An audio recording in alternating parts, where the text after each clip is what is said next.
A potential developer taking his investment plan to a town meeting in the West. An update on the oil spill cleanup in the East. And one of our very own to be honored this weekend. The Bahamas Tonight, the Northern Edition, starts now. This is the Bahamas Tonight, Northern Edition.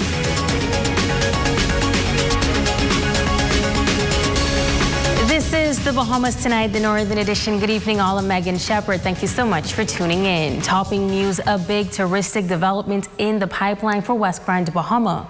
The developers out of Washington held a meeting with residents of the West last night at the Mount Olivet Baptist Church. Investors shared their proposed plans to build a multi-million-dollar project just 7 miles off from West End. Our Italia Hall was there. Scores of residents turning out for the town meeting in the Holmes Rock community to get the details of a multi-million-dollar investment planned for that community. The Bella Vista Resort is expected to be built in 4 phases, include 2 boutique hotels, and provide some 400 jobs during the construction phase.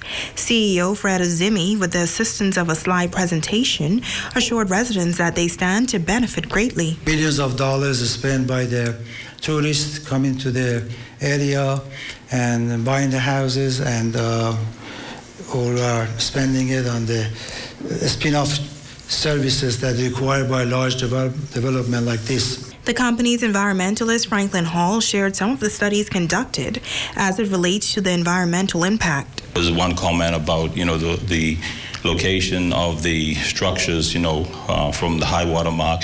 And after reviewing that, the developer was advised to move that back at least 150 feet. So there are, some impacts, but again, all of them have been addressed, and we can see further specific details in the environmental impact assessment study. So my purpose here tonight is just to let you know that we are aware of these impacts, and we try to minimize them so that we can have a balanced development. Around a pie form of the Best Commission addressing the environmental impact assessment as well. He says that the land where the construction will take place is low-lying, and the land will have to be elevated by some 10 to 11 feet. That is a drastic change in topography that is going to have an impact not just on their property, but the surrounding areas. The marina component, as presently designed and stated, will destroy approximately 5 acres of wetlands. That is going to have a severe impact on the surrounding areas. Several residents expressed concerns about the potential impact on the environment. Member of Parliament for West Grand Bahama and Bimini, Pakeisha Parker Edgecombe, says she believes the project can be an asset to that community. At the end of the day, the Best Commission has a job to do. The Best Commission will have to carry out that job, and in the end, when all of the information is given, both by the developers and the Best Commission, a sound decision has to be made. That decision will not be able to be made until everything is brought to the table. I am hopeful that they find a way to mitigate any impact that is negative for our community, and that a project does come forward, because in the end, we need it. We need development, and we need to ensure that our residents are being able to be employed and to make a living for themselves. Italia Hall, ZNS Network News. A town meeting is planned for residents of East Grand Bahama on Monday, organized by the East Grand Bahama Local Government Council. The meeting will include representatives from the various agencies of government. The rebuilding of East End communities, electrification of the area, water challenges, rental assistance, and other critical issues are on the agenda. That meeting will get underway at 5:30 p.m. on Monday at St. Jude's Anglican Church Hall in Smiths Point. 7 weeks after an oil spill at its East Grand Bahama terminal, Equina officials say they have established a long-term monitoring plan of the groundwater and for the affected forest areas to be submitted to Bahamian authorities. Italia Hall has the latest. Point Terminal stored a total of 1.87 million barrels of oil before Hurricane Dorian. Additional studies conducted by Equinor and 2 external companies confirms that after the hurricane, 1.815 million barrels of oil are still intact, which means that some 55,000 barrels spilled. Public Information Officer Escal Erison says most of the oil spilled near the terminal area, adding that there are some 350 persons on the ground actively cleaning up the spill, and that number includes 100 locals. So what we've been doing, we've been cleaning up in and around the terminal, because that is where the areas with most oil. So it was important to pick that up as soon as possible. So right now we have collected about 50,000 barrels of oil, but this also contains water, so we will see how much you will collect eventually. We have been using vacuum trucks to vacuum up oil where that's freestanding oil. We have used heavy machinery to remove oil and soil from nearby the terminal where the spill was heaviest. He says the team is now moving into the forests. Clean the areas close to the terminal, and that is manual work. We have teams of 10 working 10 minutes on and 30 minutes off due to the heat in the forest. So this will take time cleaning up that area. Now the spill is a situation that the world has been watching. Some suspect that the oil may have spilled into the ocean. This is a concern, but we are fairly optimistic on it. But what I think is important is that we get facts. We have to go down and monitor and see what is going on with the groundwater. So right now we are mobilizing crew to drill monitoring wells. We have a quite extensive monitoring well program to get overview on the situation in the groundwater. And when asked when that monitoring well program will be completed, speculate on that. It's important to get the right facts, and we will spend the time to get the good facts. All employees are still employed with the company. He says the company is beginning to look at the technical integrity of the terminal to see if they are able to export oil, but the main focus is cleaning up the oil, adding that they are very committed to ensuring that it's done safely. Goes all the way to the top management, and we are going to walk the mile to clean it up. And also the company is providing with the expertise that this room needs. So we are in it, and we are going to clean this up. Italia Hall, ZNS Network News. In other news, Member of Parliament for Pine Ridge, Reverend Frederick McAbine, making headlines recently calling for a national debate on the issue of civil unions and abortion. That comment has generated quite a bit of discussion nationwide. Tonight, we asked the presidents of the Grand Bahama Christian Council about the council stance on the issues. President of the Grand Bahama Christian Council, Reverend Dr. Robert Lockhart, says that civil unions between a man and a woman is something that already exists. But same-sex unions is an issue that will take the Bahamas into a whole other realm of morality. As a nation, I feel that isn't something that we should consider. And I don't think we ought to be pressured to endorse any lifestyle. Of course, I think our laws are written in such a way that people can enter into any agreement that they want to with each other, and so people can go ahead and do that without having to have an impact on marriage or civil unions between men and women. And I think any adults, whether they're men or women, can enter into any legal agreement that they want to with anyone pertaining to their properties or what happened to those properties when they die. I don't think we need to get into having to sanction any certain kind of lifestyle for persons to enter into those agreements, because legally they can. And when it comes to the topic of illegal abortions, Reverend Lockhart says that he is against that notion as well. From my understanding of Scripture, that abortion is the killing and taking of an innocent life.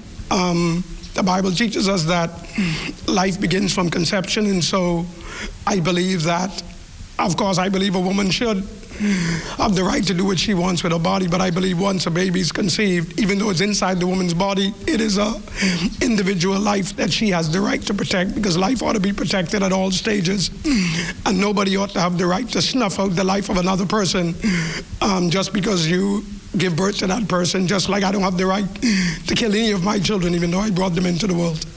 Now, the debate erupted after it was announced that a gay pride event was being planned for the Bahamas in 2020.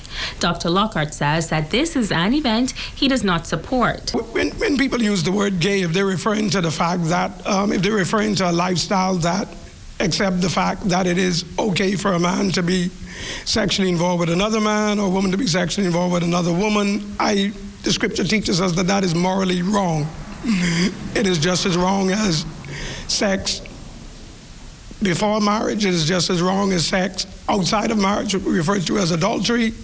And it is just as wrong as incest. It is just as wrong as prostitution. And just as I would not back a march by a group of fornicators saying we have in fornication pride or adultery pride, I would not support a march that talks about gay pride, because the Bible teaches us that all of these acts are sexually immoral and they do not advance God's purpose, nor were we as human beings designed for such lifestyles. Of course, people have the right to choose these lifestyles, but the scripture teaches us that these lifestyles are morally wrong and will eventually lead to the destruction of those that practice them. Reverend Lockhart says he wants Bahamians to be proud of their Christian heritage. I would like to encourage us as a nation, as we come to these choices that are moral choices, and I guess to some degree they're political choices, and also we're looking at the other nations and what they're doing. Let me encourage the Bahamas to be proud of the fact that we have a Christian heritage, that we're a Christian people, to be proud of the fact that we're not ashamed to allow our laws to be impacted by Christian principles. I believe that laws ought to be just and moral at the same time, and when we do that, we foster the blessings of God in our country. And so I would encourage us as a nation, let's continue to stand for that, and I believe that God will continue to bless us. In news from the crime beat, police locating an illegal firearm and ammunition on Grand Bahama in two separate incidents. In the first incident, police say officers of the Special Patrol Unit, while on mobile patrol Thursday afternoon, observed two males acting suspiciously and ran on seeing police. Officers gave chase and observed one of the men discarding an item that turned out to be an illegal firearm. He was apprehended, and the illegal firearm, a 9mm pistol with a magazine containing 2 rounds of ammunition, was recovered. Police say a second male was also arrested and taken into custody. In the second incident, police say officers of the Drug Enforcement Unit, acting on information, proceeded to Carl Road near Bushes, where they discovered an assortment of ammunition hidden under a mattress. No arrests were made in this incident. Police are continuing their investigations.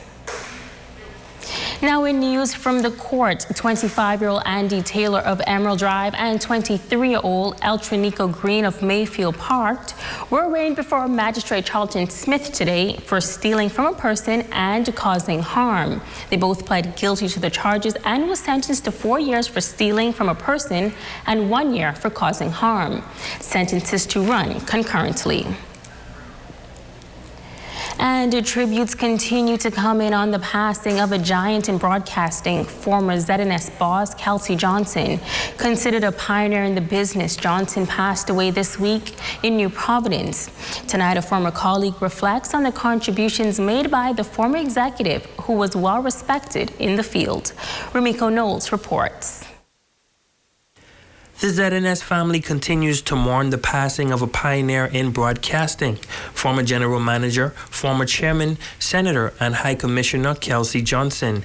Having joined the Broadcasting Corporation in 1987, former broadcast engineer Derek Sands recalling the day he met Kelsey Johnson, a proud son of Eleuthera from the settlement of Hatchet Bay. My first day on the job in Nassau, I got to work at 8, as I should have gotten to work at 8 o'clock. But I chose to borrow the messenger's car to go down to Palmdale to buy breakfast and come back. When I got back to ZNS, it was like 8:30 in the morning. Who was in the workshop? Mr. Johnson. Mr. Johnson thing to me was, "Morning, Mr. Sands." I said, "Morning, Mr. Johnson, how are you?" He asked, "What time is it?" I said, 8:30. "What time should you begin work?" I said, 8 o'clock. "Well, in future, when you come to work, you don't come to work to have breakfast. You get breakfast before you come to work, and you start work at 8 o'clock. Well, that was my introduction to Mr. Johnson. In 1969, Johnson was awarded a 2-year in-service scholarship to study broadcast journalism and radio television production. On his return in 1971, he was appointed news director. Sands says he was a perfectionist in more ways than one. There were times when we met in various places, and the thing about it is Mr. Johnson was not afraid to share information with you with regards to any topic that you chose to discuss with him. And his encouragement always was to be the best that you can be at what you intend to do. And now that you have chosen broadcast engineering as your profession, and you intend to work for the Broadcasting Corporation as I am general manager, I expect no less from you than your best.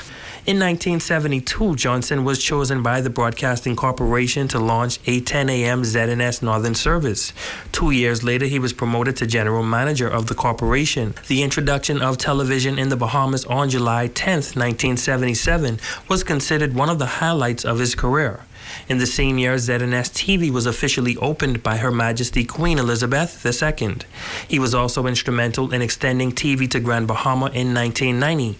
This past June, the Northern Service TV transitioned from an analog broadcasting system to digital. His idea is now taking us throughout the Bahamas. And I'm sure, even though he's no longer with us, but I believe during the time that he was with us, many days and nights, depending on who his conversation was with, he shared how he felt and how good he felt about bringing television to the Northern Bahamas. I thank God for the possibility of coming in contact and working with him. In actual fact, he made me the kind of individual I am today with regards to my attitude toward work ethics and professionalism. He would have made a professional out of anyone who would have allowed him to do so. Now, on behalf of the Executive Chairman, Board of Directors, Management and staff of the Broadcasting Corporation of the Bahamas, past and present, we send our condolences to Mistress Johnson and the entire Johnson family on the passing of a Bahamian broadcast giant. Ramiko Knowles, ZNS Network News.